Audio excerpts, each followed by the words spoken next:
My good buddy Alvaro, who's at 196 countries, and myself at 182 have been on a crazy road trip to complete West Africa. We're sweating balls. It feels like we're sitting in a sauna right now. This has got to be the hottest place we've been. For sure, man. The last 250 hours of our lives have been absolute insanity, so I thought I'd share a little recap video explaining what we've gone through. The last frontier. We hired a driver named Marlon, who you might remember from my Burkina Faso video a few months ago. Marlon and I are heading to the market. What's it called? Grand Marché. Grand Marché. He came to pick us up in Monrovia, Liberia exactly 10 days ago. We proceeded to visit 5 more countries together: Sierra Leone, Guinea, Guinea-Bissau, Senegal, and the Gambia. Let's flash it back to our thoughts in Liberia just before we hit the open dirt roads. Hello everyone from our hotel room in Monrovia, Liberia. I would just like to let you know that the next 100 hours of our life are going to be the most craziest, most bizarre, most insane 100 hours. Where are we going, man? So we're in Monrovia. Tomorrow we're headed to Freetown, Sierra Leone. It's gonna probably take us the whole day, around 10 hours driving.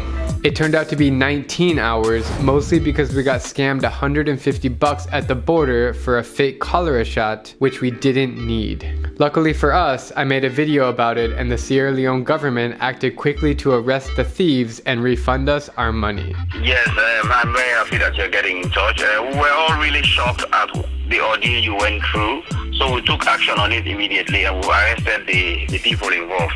And then from there we're headed to Conakry, Guinea. That's gonna be a short drive. It will be probably 9 hours. I know, yeah. With sandy roads and all the crazy start there in Guinea. That drive took about 11 hours for a total distance of just 150 miles. We experienced the worst road conditions on this leg, and Conakry was my least favorite city that we visited for many reasons, like the dangerous streets, riots, and intimidating policemen on every corner patrolling the streets. Sometimes you're just walking and suddenly you see a police guy. If you look at him, like if you stare at him for more than 2 seconds, he'll see an opportunity and he'll yell at you. Like just now. I don't really feel comfortable, and I think you'll agree with me, to like walk around and try to get shots on the street. Not my kind of place. Guinea to Guinea-Bissau will take us easily 18 hours, or maybe 2 days, if everything goes well. Yeah, so that's the thing, if everything goes well. So it's rainy season now, so most of them are dirt roads, and so if it starts raining, we can be screwed. Might have to sleep in the car. By this point, we were so sick and tired of the corruption that we opted to fly from Conakry to Bissau. It was a game time decision and saved us 2 days of driving, which meant 2 days of bribes, 2 days of corruption, and 2 days of these vicious roads. We made a decision to invest a little bit of money to fly instead of drive. 300 bucks. The best decision ever.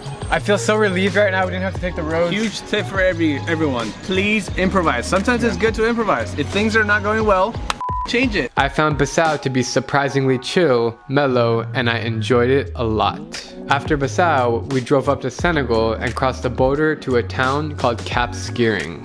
It was wonderful. At the beach in Senegal? Wow. From there on out, we had tar roads and no more bribes. The following day, we headed up to Gambia, which I found to be a very strange country. On one hand, there's friendly people, beautiful nature, and great wildlife. But on the other hand, it's saturated in old white Europeans seeking out young black prostitutes. I don't plan on going back to the Gambia anytime soon. And finally, we drove another full day to Dakar, stopping at the famous Pink Lake along the way. I'm really excited to explore this city, which many travelers have told me it's their favorite in Africa. As we expected, this journey was not easy. A mixture of fish, fumes, dust. Absolutely horrible. I can't even describe to you the smell. In fact, Alvaro and I agree that it's the hardest trip we've ever taken, especially the first 100 hours. We dealt with constant bribes, police checkpoints, and corruption. And having our own vehicle made things worse because they always held us to show our car papers. And most times they would just make something up to get money. But we all bonded over the hard times and we enjoyed the fun times. We're buying cashews here and there's like 5 vendors at our window. It's all part of the journey to visit every single country in the world, and we have absolutely no regrets. Well, the trip was great, the countries were great. Only the travelers I took with me, they were awful, so I never want to do it again. No, I'm kidding. I'm kidding. No, these guys, they are really the best. They are a good team and they are great to have with me on a trip. you know, we had a couple bumps in the road, but we got everywhere on time. Like, we never had to delay any days. And, you know, a few unfortunate situations at border crossings, but we got it. So thank you very much, Marlon. You're welcome. Well, thank you. Thank you too. Of course, man. And now to the Spaniard. How do you feel? Ready to go home? Ready to finish.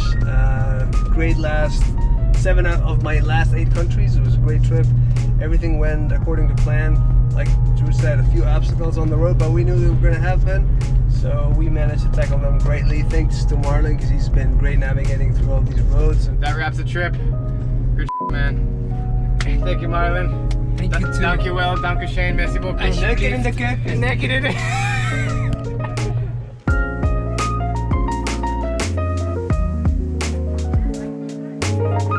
I just want to emphasize one more time that it was really great traveling with you, because all the things we've been through, the problems we had to cope with, it's not every traveler who is able to cope with that.